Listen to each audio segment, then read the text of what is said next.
Welcome to Stress-Free IEP. You do not need to do it all alone. With your host, Francis Shefter, Principal of Shefter Law. You can get more details and catch prior episodes at www.shefterlaw.com. The Stress-Free IEP video podcast is also posted on YouTube and LinkedIn, and you can listen to episodes through Apple Podcasts, Spotify, Google Podcasts, Stitcher, and more.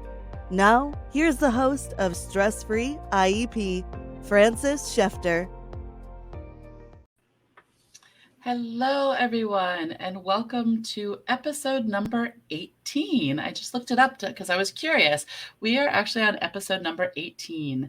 And today's special guest is Hannah Breckenridge, who is a licensed clinical social worker that specializes in helping people of all ages that are impacted by OCD and anxiety. She uses evidence-based treatment for her to assist her clients. And she also has a subspecialty working with parents and autistic individuals that struggle with OCD and anxiety. Her company, OCD DC, provides telehealth services and visits for Maryland, DC, and Virginia. Hannah, welcome to the show. Yeah, thank you so much for having me. I'm so excited to be here. So I want to start with, because some people might not know, what is OCD? So what does it stand for? What is it? That is a good place to start. So OCD stands for obsessive compulsive disorder. I think a lot of us hear that term maybe thrown around colloquially, I'm so OCD because I like to keep my room neat or something like that. And while OCD can show up in terms, the compulsions can look like, sort of arranging and rearranging and that sort of thing. That does not, classify one as having obsessive compulsive disorder. So the big things that we're looking for if we were going to be looking to diagnose somebody with OCD would be obsessions, meaning unwanted or intrusive thoughts or images. Sometimes they're also experienced as urges. And those thoughts, those images, those urges tend to create a significant amount of distress, right, in the individual because of the intrusive nature or the unwanted nature. And because there's so much distress, right? I mean, I think humans, as we sort of just normally do, right? We're like, oh, I would like to get rid of that. And so then come in the compulsions, right? And those are the ones I think that people might be a little bit more aware of because they're more visible. The compulsions, sometimes more visible. The compulsions can range anything from something that, okay, you might see on Monk, like washing your hands or, touching things repeatedly, maybe having to repeat things, asking for reassurance, avoiding. And those are all ones that we could observe, right? Those are kind of, I tend to call them the explicit compulsions. But there are also a number of mental compulsions as well. And that is one that category of compulsions can be overlooked so easily. And so sometimes you'll hear people in the OCD world, they'll refer to themselves as having pure O or purely obsessional type of OCD. And typically what they're referring to is that they only have mental compulsions, right? So they might not have these explicit, observable compulsions. So mental compulsions can range as well, right? So there are ones that are pretty straightforward, like, I need to say this word a certain amount of times. I need to pray this certain way. I need to, et cetera, et cetera, et cetera.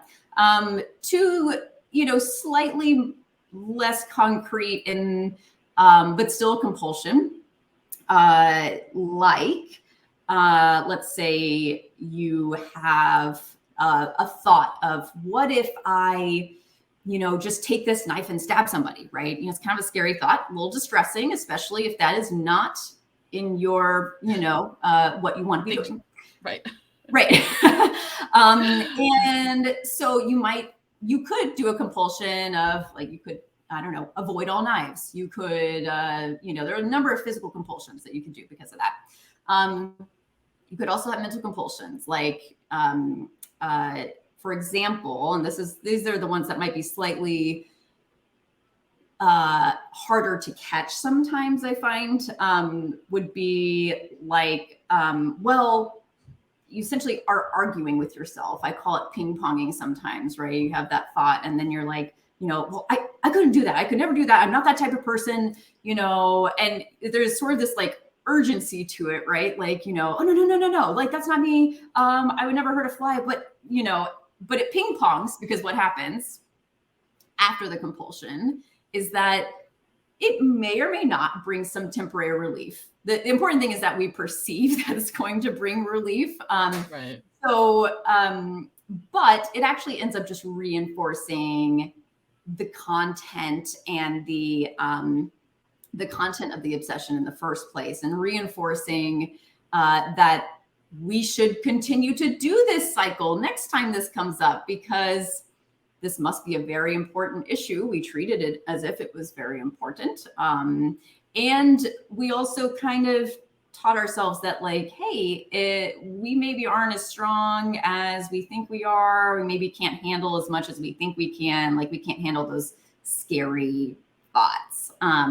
So there are a number of functions at play, but with the ping-ponging, what happens often is let's say with that one, you're like, oh, no, I'm not that type of person. I would never hurt a fly. And then, it ping-pongs back to the obsession where it's like, well, but that one time you did step on an ant. So, right. And then you end up trying to debate that. Right. The devil and the devil and the angel on your shoulders, kind of. Exactly. I mean, I know in my own lived experience, I used to, when I was little, I would call it like World War III, right? Like World War III is just happening in my brain constantly because I'm having these things that were fairly, these thoughts or these experiences that were fairly intrusive and not wanted. And I was spending all of my time trying to get them out of my head, right? I did not want them in there. And so it was just like a constant battleground. So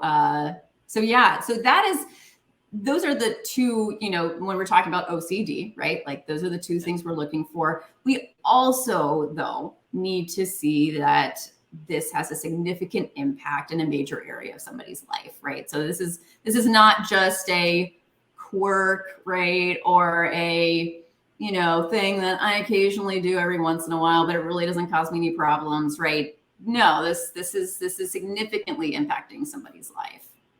Right. Thank you so much. I know OCD, I've heard OCD, but I've never heard it fully explained like that. And I'm sure our listeners are glad, because it's such a different level. And I never even thought of how much we don't see. And that's like our silent disabilities, that we don't see. And so I think you said something once to me about that it looks different in neurotypical and neurodivergent kids. So I don't know, because first my brain goes, does this make a child neurodivergent or not? And what does that look like?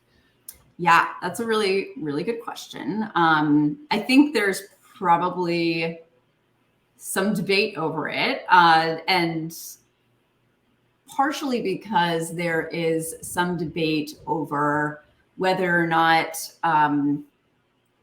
OCD is one of those things that's essentially just a condition that you have throughout your life, right? And different people with OCD might have different takes on this, whether or not this is something that, okay, I see this as a lifelong thing that is just kind of part of who I am.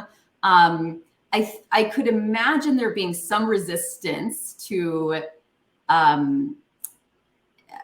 sort of the neurodivergent label, just because so many people with OCD experience it as unwanted or intrusive, right? So they would be like, no, like this is not a part of me. I don't want anything to do with this, right? That makes sense. So, but I could say, I could see it either way. So, if we wanted to maybe phrase it in sort of, I don't know, try to figure out a way to, so I think generally, right, OCD, and when I say generally, I do have a rule of thumb that if you like it, it's not OCD, right? If you like thinking about blah, blah, blah, blah, blah, then it's probably not OCD, right? That's not what we're talking about. Now, it does get into a debate over, there are individuals with differing levels of insight, as to whether or not, like they may, for example, know that they are in distress and know that they are really struggling, but maybe not be able to kind of put the pieces together as to why that is, and be able to identify that, like, oh, wait a second, it's my brain doing this thing, right? It's not. Right. So sometimes that does take some time to kind of put that together. But to get back to your question about, individuals that might be neurodivergent versus neurotypical, and especially we're talking about kids, first of all, there are lots of overlaps, right? We might expect some of the same things to come up in OCD that you would see in autism or ADHD or a number of conditions. So some of those things, and I'm sure that if folks have experience with those, they could imagine, right? Some of that, like rigidity in certain conditions, could be seen in OCD. We would absolutely, not be surprised at all, right? If there's some rigidity around things. Repetitive behaviors also might be something that we see. Sensitivity to your environment, also something we might see in OCD and in, some of these other groups. And then sometimes also fixed interest, right? I mean, if you have OCD and you are, obsession, it's repetitive, right? It's over and over and over again. Again, you would see those in both those conditions. I think where sometimes we will see the difference in experiences come in is that oftentimes with my neurodivergent clients, there are sort of other things at play as well. So it's like, okay, yes, there's OCD plus this other stuff. So sometimes the distress tolerance level is just, a little bit lower. And part of that has to do with, the maybe some of the executive functioning skills maybe aren't there to help support that. And that would have to be a consideration, right, when we're thinking about the treatment, because if you don't have kind of that base level of, being able to sort of regulate strong emotions as they come up, then, that might be something we need to kind of lay that foundation for before we, fully jump into OCD treatment. But the other thing that sometimes will differ a little bit is insight level. I think that an insight is essentially when we're talking about, do you know, right, that what you are experiencing, like, or that what you, maybe like your compulsion, right, that it doesn't make sense, right? Like why you're having to avoid all the cracks, or, something bad is going to happen to your family, right? Do you recognize that that there's a logical leap from point A to point B, and that it's not necessarily reasonable for you then to avoid all the cracks? So if you have, low to no insight, like I said, that's when we have to really start putting those pieces together and say, like, kind of be investigators and put our Sherlock Holmes hats on and try to get to the bottom of it so we can see and make those connections that, oh, you know what? It's not just this random overwhelming feeling that came up. It is all of this stuff behind it, Right. It's, I'm listening to you and I love what you're saying because where I've been turning lately is that I hate these labels. People talk like, especially with autism, now that it's the ASD, autism spectrum disorder, that there's low level and there's high functioning. And that's not what it is. The brain works differently and you excel at some things and might be lower at other things. And for me, especially because there's the overlap, because there's overlap with OCD and autism, there's overlap with ADHD and autism. Anxiety comes out in a lot of these situations. And it's kind of, let's stuff the round person in a square hole, and it just like all of our brains work differently. And why is it? Because it's not what somebody defined as normal considered neurodivergent. Right. It's like our brain works differently. And so for like what I'm thinking with OCD, like it's not, I guess it is a treatment, but like, what do you do? Like, how do you help somebody with OCD when it is getting involved in their life to the extent that they're having functioning difficulties? Yeah. That's a really good question. And the good news is that as far as treatments go for, sort of mental health conditions, we have some really good tools in our tool belt. And that is really good news for the number of people who are struggling with it. And I think that, also just to sort of validate where some people might be, that it often feels pretty hopeless, right? If you are plagued by intrusive or unwanted thoughts, if you are feeling like you essentially have to go do these things, right, in order to just maintain, in order to not even just maintain, but like prevent horrible things from happening. It's exhausting. And so I think a lot of times when people come to me, like that's where they're at. They're like, I am done. This is awful. I hate having to follow the rules of OCD. I want to live my own life, right? And really tune into it when you're talking about sort of those different, strengths that people might have, right? Like often people have these, these amazing strengths or these interests or these things they would much rather be doing Right. than dealing with OCD. And so that's where the treatment comes in. And so in the world of OCD, the overarching umbrella of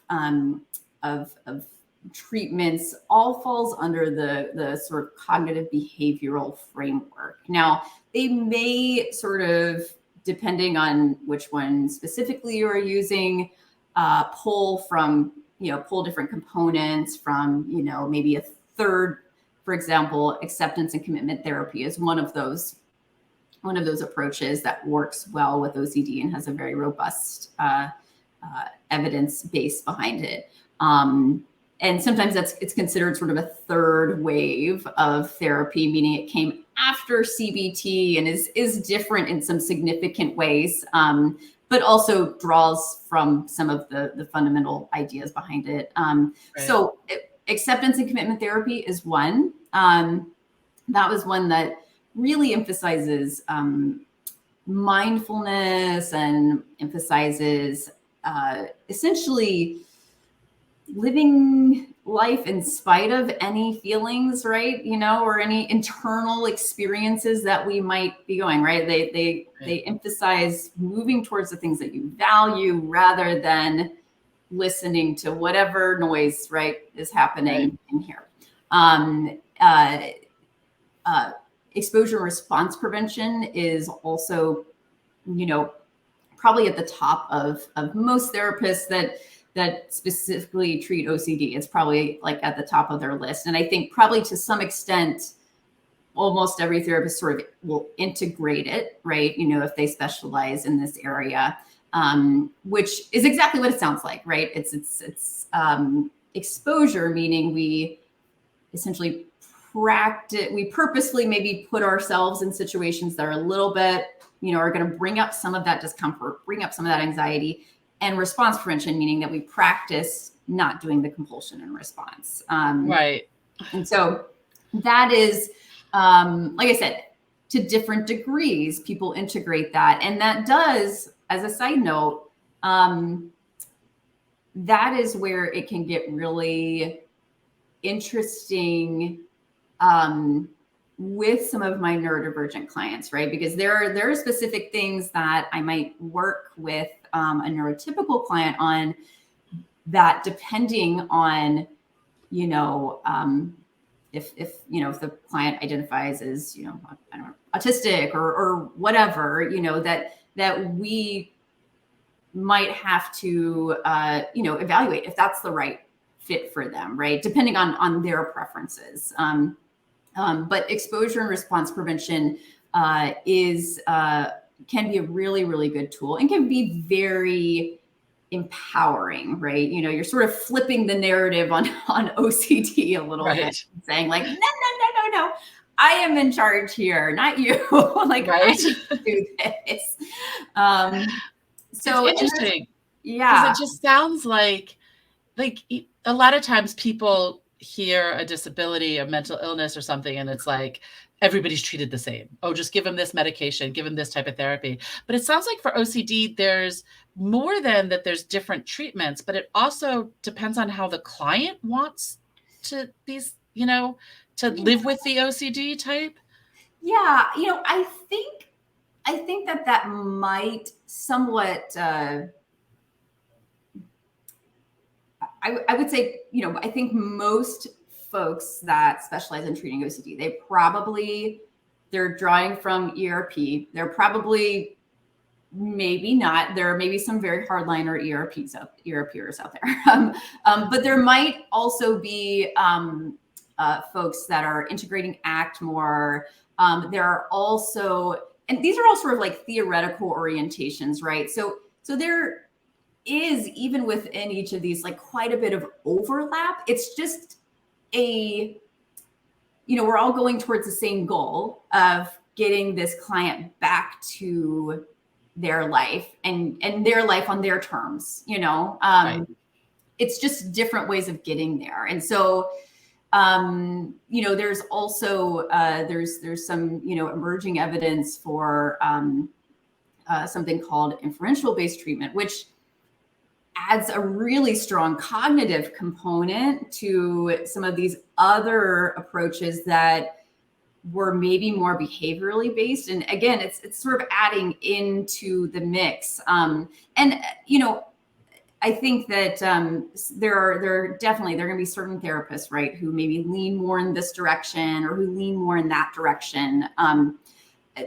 I just, based on the work that I do, right? I mean, I see individuals with all different kinds of skill levels and in working, just working with the folks that I work with. I just find that I really do have to personalize, that all within the context of this is, what we have, what the evidence supports. Right. Right. But I find that, no one person is the same. They're not gonna be the exact same. Yeah, it's interesting because what you said it perfectly. The way I was thinking is that getting a person back to the way they want to live their life. Yeah. And I think that's the individual part. Like, it's not like, oh, you all have to live life like this. It's how you as an individual want to live your life, and let's figure out how to make it happen. Yeah, definitely. Yeah. And so sorry, go ahead.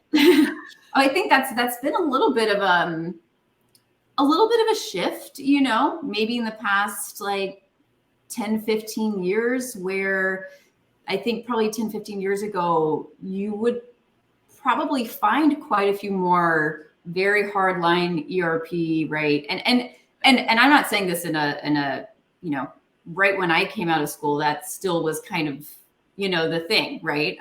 So I think all of us are kind of growing as we listen and understand that there is more than one way to get to where we're going. Right. And that not every way is going to fit for every person.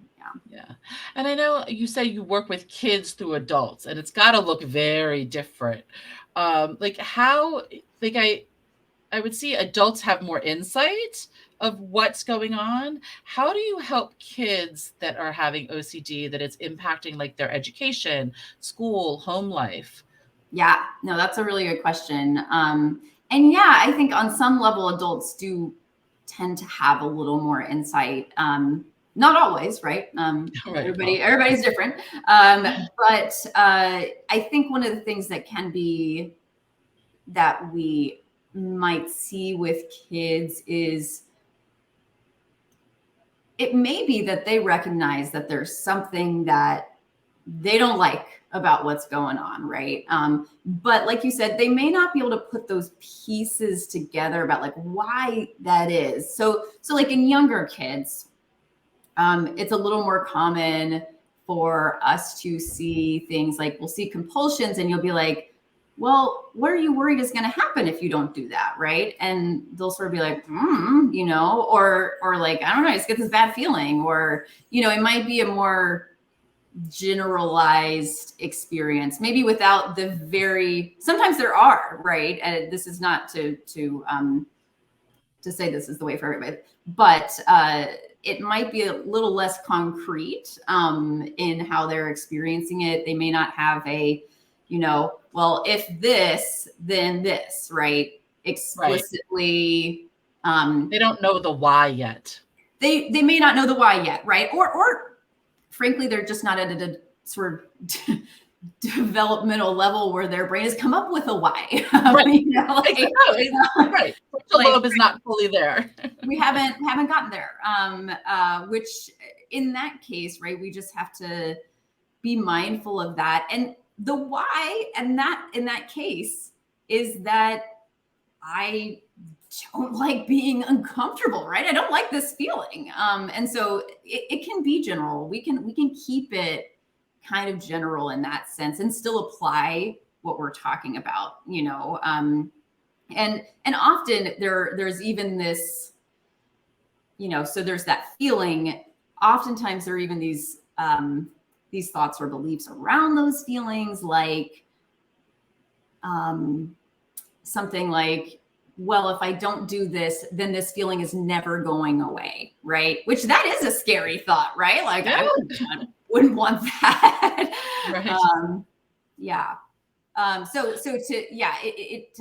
It can look a little different. And as far as applying the concepts, there are certain concepts that I think are really like stick really well with kids. And there are other ones that you just have to be at a certain, you know, cognitive level to be able to understand, right? And so sometimes we have to get to some of those other concepts, we have to you know, work on that foundation first, you know, like, okay, here, this is the feeling that I'm feeling. And here's how I know that I'm feeling that feeling, because I'm sweaty and because I'm, you know, tense and because I feel like my stomach just dropped out of my butt and, you know, like, right, like all of those things. Those, sometimes we have to like start there, you know, as opposed to, you know, sometimes adults they'll be able to say like, look, I am feeling incredibly uncomfortable and anxious, and, you know, be able to say exactly why that is. Right. So, I mean, so the show, it's Stress-Free IEP, and I'm thinking along the lines, I don't think OCD would qualify for a disability for an IEP, but it can be like if a child qualifies under something else. Are there things that you can think of that the schools can do to help a child that has OCD? Absolutely. So one thing that I think is just really important is that when we, especially in some of the acute cases where, you know, the kid is really struggling, we are often hoping to have a team approach, right? Because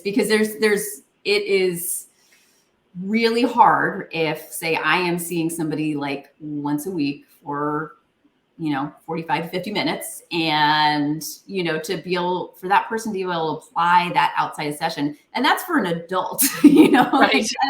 that is very hard when it goes to different contexts. So I think, being willing to be part of that team can be really important. And I always am encouraging, when I have minors, right, I'm always encouraging parents to sort of integrate me with any school personnel, right, that might be part of this team. I don't force people, right, but I always say, right, that there are definitely benefits to signing a release so that we can talk. So just being willing to come to the table and be part of that team is step number one. You don't necessarily have to have all of the answers per se, right? Like there doesn't have to be like a, oh, I know exactly what to do in this situation, but that's where the individual therapist could come in and be very helpful, like specifically with each kid, because it can look so incredibly different, Right. with each individual. And so what might be involved in the process is that, sometimes over the course of, sometimes in the OCD community, the term accommodations can kind of be like a dirty word a little bit, because we think about that cycle again, right? We're trying not to, we don't want to support that any more than it needs to be supported, right? And so that being said, and this is maybe kind of one of my own opinions on this matter, is that is definitely the case. And if I think that a client needs accommodations, I tend to encourage, at least when we're talking to the kid, right, that we are framing this as something that's like kind of a temporary thing, at least with regards to OCD, that we're going to, we're going to figure out how to, if you're taking an ERP approach, we're going to figure out how to like face our fears, and, we're going to be brave and figure this out with Miss Hannah, and then we'll maybe work on it in school, that sort of thing. But we frame it as something where we're like, oh, maybe we won't need this in a couple of years, which can be nice, right? Which usually I don't say that with IEPs, that like this is not something, but there are certain situations like with executive functioning that, yes, you're going to always have executive functioning issues. However, you can learn how to deal with it and put your own systems in place that you don't necessarily need that support anymore. Right. And that's not to say that, you as the parent or the school needs to be like, okay, we're like now removing all of these in like a formal sense, right? Because, you never know, right? Like we could have you could be dealing with harm OCD over here, and then, I don't know, here comes sexually intrusive thoughts coming down the pipeline, right? And then we needed those, and it's good to have them in place. So that's not to say, but I think when we're talking about it with the kid, framing it as something that like, what, we are going to make progress on this, right? And all with the hope that, maybe we don't need them all the time. Maybe we don't, maybe that's something. So that can be important. The other important role for the school is just another set of eyes, because with all of the different OCD themes, even though, it can be pretty pervasive in that it affects, all of these different areas of life, it might affect different areas of your life in different ways, So for example, let's say you had, sexually intrusive thoughts, right? Well, at home, that might be something where, oh man, I'm really afraid to watch, TV, because you never know what's going to come up. And then maybe that will like result in me having a thought that I don't like, and then blah, blah, blah, blah. But, you know, at school, maybe it's a totally different trigger. Maybe it's, you know, I don't know, something that we didn't even see coming, right? Right. And so that can be really important. So that's why it'd be important to have multiple sort of sources that we are gathering information from so that we can, Right. yeah. It's, you know, it's an IEP team. Team is the key word in that. And I say that often because people are like, well, I don't want to bring an attorney because it will look adversarial. And I always tell them, it's like, attorneys don't always have to be adversarial. There are some that's how they come in, but that's not my style. I Yeah. come in as an advocate, as a team. Let's all work together. The focus is the child. Now, don't get me wrong. I'll get adversarial when I need to, but the start is for the team, you know, the team to work together.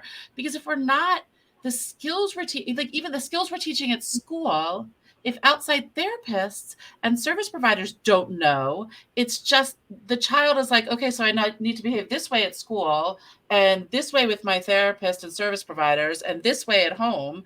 And it's not all blended together of one whole person. Yeah. And that is actually ends up being a huge issue, especially with OCD, because there's not only can certain forms of therapy be not helpful, they actually can feed the beast, you know, a little bit. And a lot of times, you know, in like a school setting, for example, you know, you have to, you know, a lot of the interventions that are in place, you know, you kind of have to, you know, be ready to serve, you know, this person plus this person plus this, right? And so some of the things are a little more general.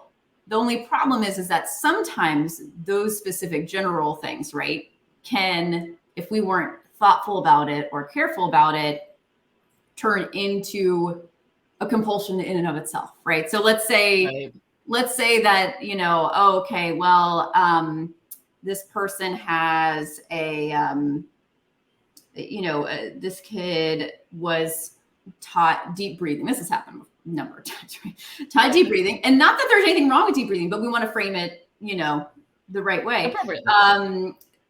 That now suddenly they feel like anytime they're anxious, you know, or they have an intrusive thought, well, now they've got to deep breathe like 5 slow times. And if it didn't feel right, then maybe they got to do it again, you know, so you can imagine it getting kind of sticky like that. And, you know, I agree. I've been in those situations, a number of situations where we've met with the school. And I love doing like school observations too, because, you know, sometimes the teacher's got a lot to do, right? And like they're not able to, they're like, I know something's going on, I just don't know what it is. But, you know, what I have found in taking that kind of team-based approach is that, you know, the teacher is able to, you know, might be able to share stuff with me that I had no idea about, right? You know, that, I don't know, for example, in the AP US history exam, it's very writing heavy. Well, that's important for my client, right? Who, you know, every time they see a blank page is just in, you know, avoidance mode, you know? So that's important. And likewise, you know, if you have a teacher may or may not know what to do if, say, you have a kid with OCD in your class who's asking repetitive questions over and over and over again. How do you respond to that? You know, and in an easy way, right? That's not going to be an extensive, you know, thing that's taking all of your time and attention away from the other kids. And that's discreet, right? Exactly. Yeah.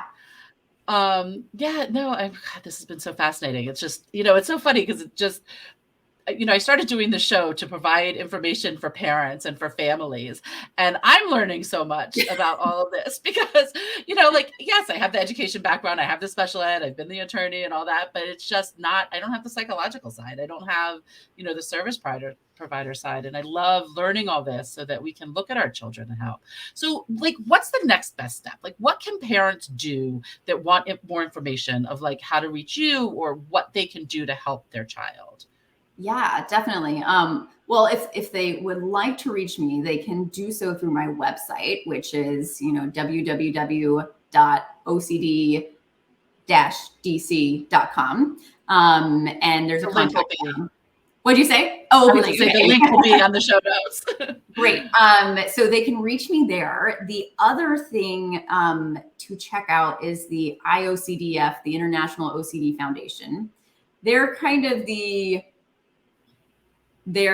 preeminent OCD nonprofit. They do a lot of advocacy work, a lot of education around OCD.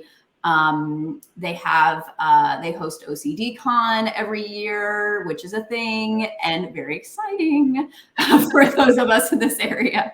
And so they have both an in-person one, which this year I think it's in San Francisco, and they also have a virtual one every year. So even if you can't attend in person, and then they'll also have certain things like OCD camp for kids, right? That's maybe like a couple hours over the weekend, or so there are a lot of resources there. The other really good thing about the IOCDF is that you can find a therapist, or you can find a psychologist, or you can find a psychiatrist, or that sort of thing through their directory listing, which they're I think if you're a member, you essentially get a free listing and everything. But so there may be folks on there who